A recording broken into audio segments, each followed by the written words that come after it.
What is it you want, Barry? What do you want? You want the moon? Just say the word and I'll throw a lasso around it and pull it down. Ladies and gentlemen, boys and girls, dying times here. Come with me if you want to live. That's it, man. Game over, man. Game over. The Force will be with you, always. Ladies and gentlemen, welcome back to 20th Century Geek. I'm your regular host, Scott Weatherly, and whilst we are taking a bit of a hiatus, I thought I'd throw some other stuff out there. Not too long ago, my brother from another mother and myself, Julian Darius, did a short series of videos called 20th Century Geek Bite Size, and so I've clumped them together, and they're going to be released across this week. I'm going to put them out there, just a bit of a taster. They're quite short and they're quite wonderful. Each one's a different idea, so here we go. Ladies and gentlemen, enjoy some Bite Size. 3, 2, 1. Ladies and gentlemen, welcome back to 20th Century Geek Bite Size. We are back, and Julian and I are going to be pitching again. That's right, we are those dirty mother pitchers, and we have got some more stuff for you today. So, in the last couple episodes, we pitched a Green Lantern movie, but now we're going to be pitching something, taking a standard character and taking them out of their usual genre. But first and foremost, Julian, how are you doing? You good? I'm doing great. How are you? I'm not too bad. I'm enjoying this. These pitches and things have been interesting. Yeah, we definitely have to think on our feet, and you and I have trouble keeping to half an hour, so it's like gotta be wham bam, thank you, ma'am. Yes. So some of these have I will admit, have been, like you say, a challenge to try and keep to the time, but we will keep to time on these as much as possible. So I'll tell you what, you went first with your the Green Lantern pitch, so I'm going to jump in with the first one for this, if you don't mind. And so I had to real sort of wrap my brain for this one, because I think some characters have done all kinds of different things and have been all over, and lots of things have been done with it. And I thought, could I do a standard character like Superman or Batman or whatever? And I thought, no. I want to do a character that sort of definitely hasn't been used in other genres. So I went with Captain America. And Captain America, I think, has only ever really been used as sort of like an action-adventure kind of, and a spy character. Not really done anything outside of that genre at all. Unless it's been in like an Avengers story, really. So I also there's an episode of the X-Files called, I think it's called Sleep, and it's got a character in it who during, I think it's supposed to be the Vietnam War, had some testing and medical stuff done on him, which means he no longer has to sleep, and he is haunted by the apparitions of all the people that he killed during his time in the war. And I was like, that, to me, is the story I want to tell. So I wanted to put Captain America into a supernatural horror. And I wanted him to have to face up to, like, I know he's supposed to be the sword and shield and all this other stuff, but, and with Bucky as well, like Bucky, and they always talk about Bucky and Black Widows and the Winter Soldier and Black Widow, and their Red Ledger and all the people they've killed. Let's not kid ourselves, right? Captain America was in the Second World War for a number of years, and I'm pretty sure that he would have had to do some, get down and dirty to save people's lives, or even for own purposes to win the war. Like, he would have done things. And I really like the idea of him, for whatever reason, having to go back to, say, Europe, going back to the battlefields of France, and having to face up to the literal ghosts of the people that he killed and failed to save, and being like literally haunted by these apparitions, and really going for some gothic horror art style, like getting, forget all the bright blue or red, white and blue, and all that kind of stuff. Like, I want to get this dark and have it, in my head, him visiting like a farm village that 70, 80 years ago, was the source of a battle. And it's still a farm village because, parts of Europe are very much like that. And it just being grey and drab. but they're like, no, we have a graveyard out there with just rocks on because we don't know who these people were, and just these apparitions coming up and literally him having to face it off against these ghosts. What do you think? So what is I like it. I like Captain America. I mean, I think he's a lot more versatile, as you suggest, than I've always thought of Captain America as sort of like a missed opportunity to do sort of stories that are more war stories, more about sort of like PTSD. I mean, they've had like stories where he fights the government, I mean, there was the Richard Nixon stuff. But about the supernatural stuff, is something triggering these ghosts? I mean, I love that this X-Files episode that you cite and connecting these two is very smart.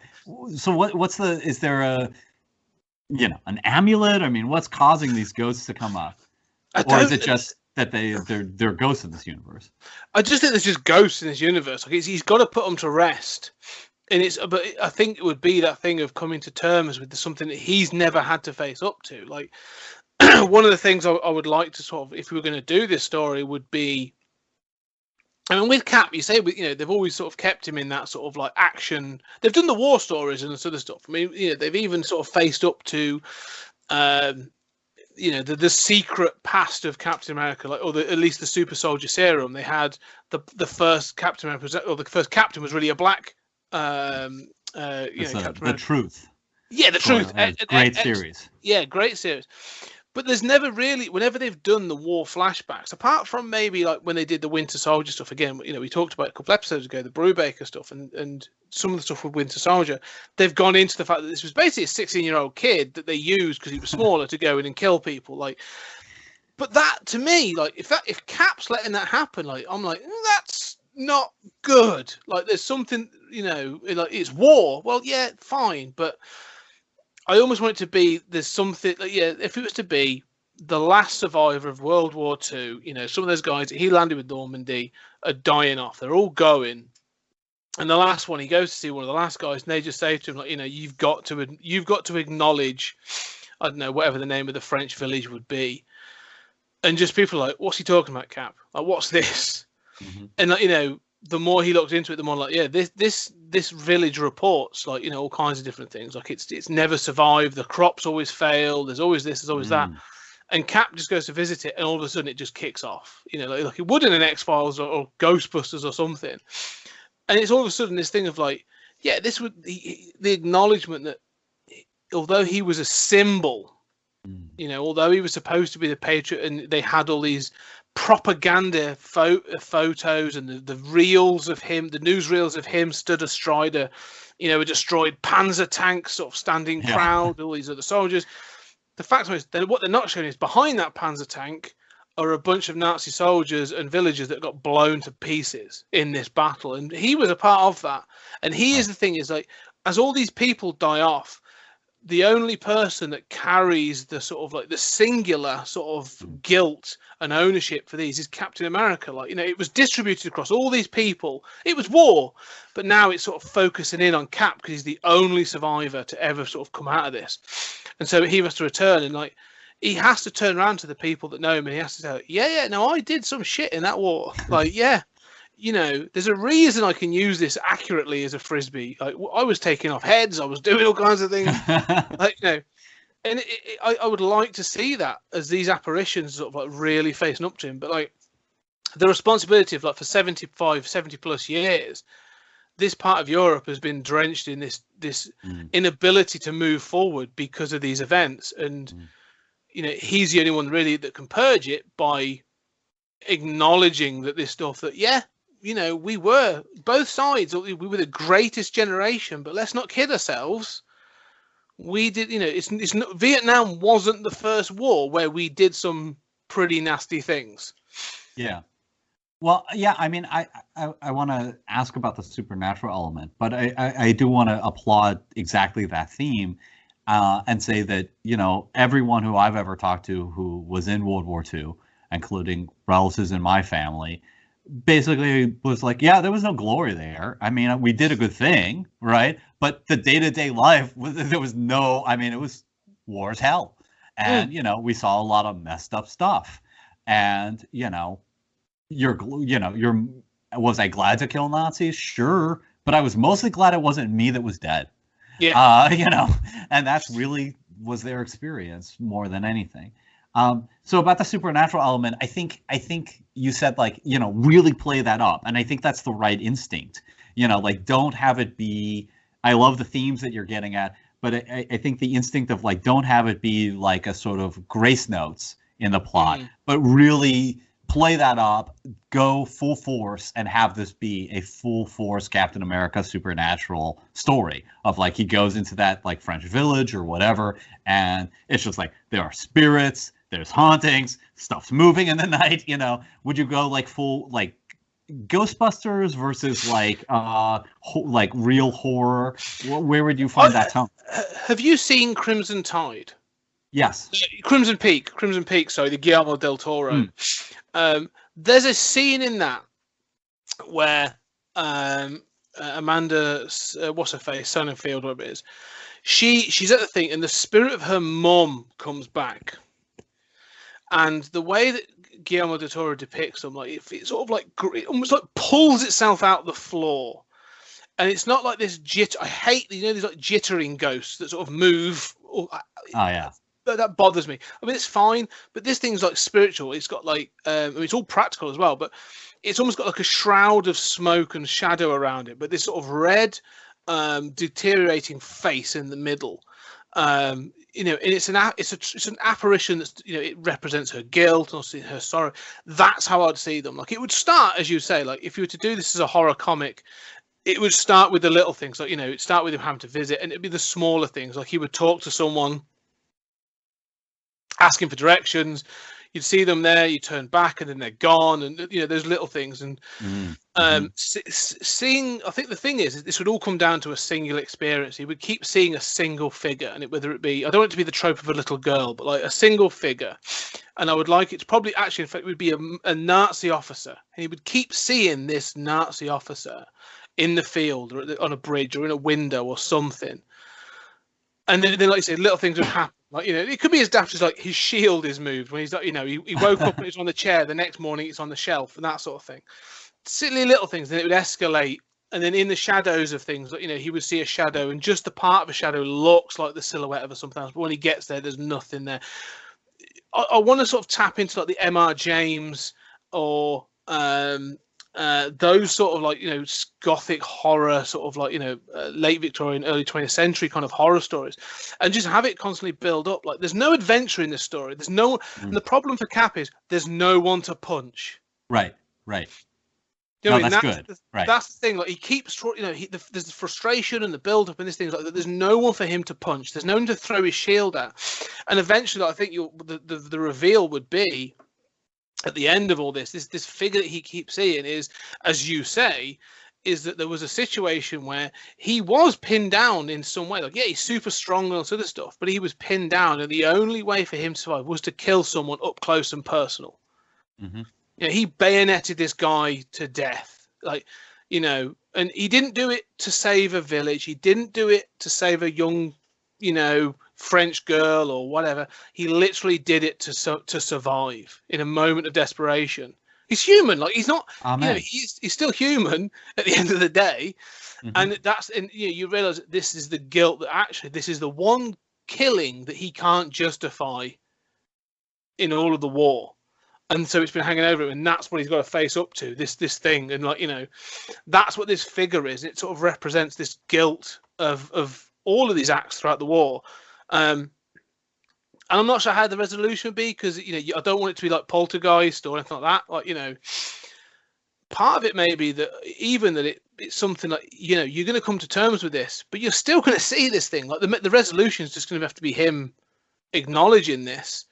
But I want it to be he has to acknowledge this, or this darkness in this village is just going to keep growing, and that the people in the village are becoming, encompassed within this kind of thing, within the legacy of these events.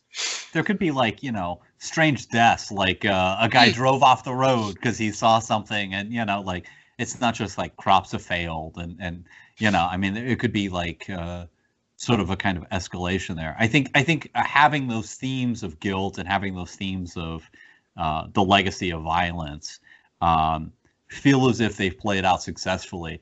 If that lands, this is an amazing, awesome story. You know, if you can get that to really feel, you got to really feel that. That's the point of this. Like the ghosts have got to represent something. I want it to be a full-on supernatural horror story, but I don't want it to just be ghosts for ghost's sake. They've got to be, you know, they've got to represent something, especially if you're using Captain America. And, you know, in that way. So that's mine. That's my pitch of taking a character out of his norm. And the more I've talked about it, the more I want to see it now. Actually, so throwing it out there. Yeah. So, okay then, Julian, what have you got for us? Well, I really struggled with this one, you know, and I thought about, you know, I'm a big Adam Strange fan, and, you know, I thought about like, oh, Adam Strange detective stories. I thought about like Martian Manhunter detective story, like that American Secrets miniseries and stuff, and all those like Marvel Noir series, and I thought, yeah, you know, what is it that I really like? What is it that I really would like to write or to see? And I came back to history, and, you know, it occurred to me what I'd really love to see is, and I sort of have two versions of this.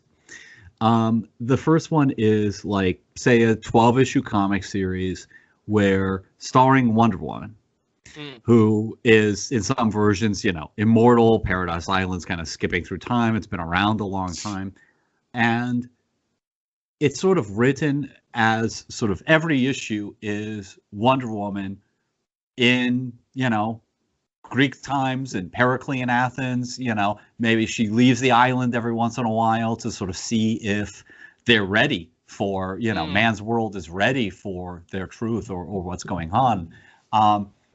And so, you know, you'd go from sort of, you know, the ancient Greeks, you'd have like a Roman chapter, you'd have, you know, and you'd get all the way through like Victorian, you know, England, and, you know, you'd be able to tell all these stories, and they could be quiet stories. I'm thinking about like, you know, sort of Sandman and the you know, Roman story in Sandman, where, yeah, she's got her superpowers, but they're almost never used. You know, it's really just a quiet story of sort of watching humanity evolve and watching man's world evolve as and how she appreciates certain changes, you know, and certain things and doesn't, you know, others. Maybe she sees, you know, repression of women in the Middle Ages and, you know, says, oh, well, you know, they've gone back. They think they're better because they believe in this Christian God. We're still worshiping the, you know, the old gods. And, you know, how does she react to that span of history in just these quiet chapters? So that was sort of my idea. And then I thought, so version 2 is, I mean, I'd like to see that. But version 2 is, if might be a little more commercial, which is it's the same sort of idea, 12-issue series with the history, but I think that the Superman origin story is for shit. You know, it's a cool idea, but, you know, come on, these aliens look just like us. You know, Kryptonians are like, oh, they look like white people. You know, white, and they landed in a white territory, right? Obviously, that's a lie, right?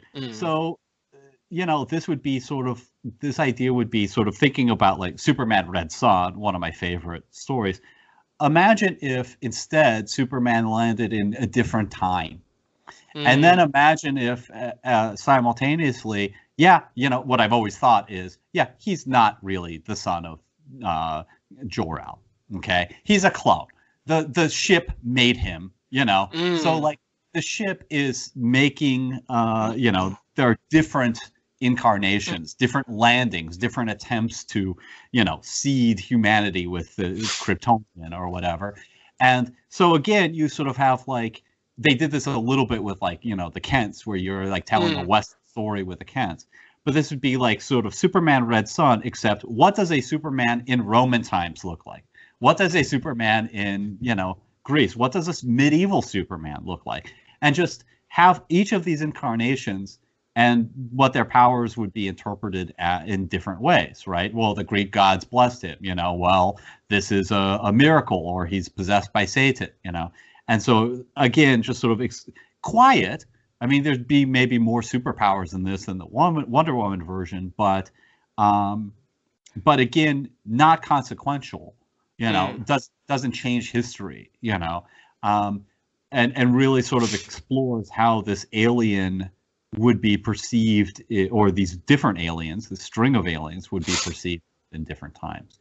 So, two different kind of slightly different versions on the same idea. I like the idea that the Wonder Woman one, if as she grows up, because obviously you could age her up throughout the different eras, being sent out into the world is a learning lesson. But saying, part of it is like, if you want to return to Themyscira, you cannot, the moment you utilize the gifts you have is the moment that the shutters come down and you cannot get back to Themyscira. So that's sort of like, I'd like to have that as the limiter. Like, yeah, she sees these injustices, but she's like, oh, but I want to go home. Like, the world is not, I'm not ready to go out into the world yet. So interfering, but not, bashing out the lasso or sort of crashing through things to get it done. I think that'd be really cool. I mean, especially sort of like you say, seeing almost like the progression of women through ancient Greek and all those other times to then go to sort of like at some point medieval Europe, or even later to sort of like, if you had sort of her traveling the world and she ends up in Salem in the sort of 1600s, and you're like, she's like, I'm seeing these women burnt as witches, and I can't really do anything about it, but I can try and intercede a little. Yeah, no, I'd like the idea of that, especially like say if you put the limiter on it, it's like she can't bash out the armor and all that kind of stuff and interfere. That would be really interesting. The one thing I'd say is I like that because she is immortal and she can do that, and it could have that thing of like each one could be a lesson as well, like a life lesson that you could probably parallel with modern day Wonder Woman, of like how those have influenced her and decisions she's made. With the Superman one, I also say, go on. I was just going to say every episode of the Wonder Woman ends with the last page is Gal Gadot in Paris, remembering it. Yeah, just sat there going, one day this will become important for a storyline. The Superman one, would they all be, because obviously Superman is tantamount to immortal, being powered by the sun and that sort of thing. So would you end up with like an accumulation of secret Supermen on Earth? Yeah, I mean, that would be my idea, is that it's not really the same Superman. It's kind of like, I don't know how long Superman lives, but like, ideally, my version of it would be like Superman in the present is like, oh, I wasn't the first, everything I know is wrong. There are these other guys who are just like, oh, now this is the first one who lives in multimedia age in which this is actually going to be reported around the world and not just seen as like, oh, some tribes people claim that, Now there's documentary proof, and that's the only thing that differentiates the Superman from these other ones, which, any version of my Superman is always a guy who finds out everything I know is wrong. And, Jor-El was the bad guy, obviously, to me. Yeah. What would be the resolution to that then? What's the final issue? Well, I mean, the final issue could be present day, Yeah. But it could just be a lark. I mean, it doesn't, I'm not sure DC would be like, yeah, sure, screw Superman's origins. It could just be, like a series of kind of fantasy Elseworlds things of sort of like, what would a Greek Superman be like? Well, there's Hercules, right? I mean, it comes from these things. And I don't think that we've seen that, at least not done in a way where those episodes are not just kind of like dumb superhero stories, but are really, grounded in history and grounded in an understanding of how, we evolved. I mean, you could have like, and I want like a Chinese Superman, right? And the idea is also that like these clones coming out of these ships or whatever, they look like where you land, right? That's why it's a white guy in Kansas, right? So you've got like, a Chinese Superman who's, you know, in the 1400s at the height of, you know, Chinese power. And, you know, they've got printing technology, they've got, you know, gunpowder, they're doing great. And it would be cool to have, you know, like we were talking about Miles Morales, you know, in the first episode of DC versus Marvel. I think it'd be cool in terms of inclusivity to have a Chinese Superman, to have an Asian Superman, to have these kinds of characters. You could, like I say, it does really open up the whole of history and all kinds of cultures, because again, you get those cultural differences as well as those historical differences. So, like, you know, how would they be depicted in, like you say, ancient China? Would they see him as a god or as a witch, or compared to, say, 17th century France, where, yeah, you know, yeah, I really like the idea of that as well, because again, it's sort of like, you know, the whole thing of Superman is that, you know, he became Superman because of the Kents. They were the ones that, you know, they drove his morality, and then, well, if he grows up in these different eras, well, does that morality stand? You know, morality has changed throughout history, so, you know, you could show him doing things that were considered good and right of that era, but nowadays readers would be a bit like, well, I'm not sure I feel comfortable with Superman doing these things. Sure. And I like that dislocation. I mean, I'm a big fan of, not just with like aliens having different morality, but also that kind of, you know, they did it on Battlestar Galactica a bit. You know, that's sort of like, yeah, this is a different culture. You should not always approve of what they're doing. Yeah, and that's true of history. You know, and not you know, not just ancient history, but more recent history. Like, you can go back and you can, you know, the last sort of 400 years, and, you know, you go back and let's talk about slavery or the treatment of women or poor people or whatever. Like, you know, they were less liberal in them days. So those days back then. Yeah. But I mean, we mentioned, you know, I mean, I was, you know, even people in the 20th century. I mean, you know, people who were progressive were not necessarily progressive on all issues. You know, I mean, people who campaigning for workers' rights were not down with black rights, you know, and vice versa. So. Yeah, and none of them were down with women's rights because they're all white blokes. Well, and, you know, the suffragette movement was, you know, was split, but, you know, was not a progressive movement when it came to black rights in the United States. Not to mention Native Americans. You know, what's a Native American Superman? I want that. Like, that's an amazing issue, you know? Yes. Yeah.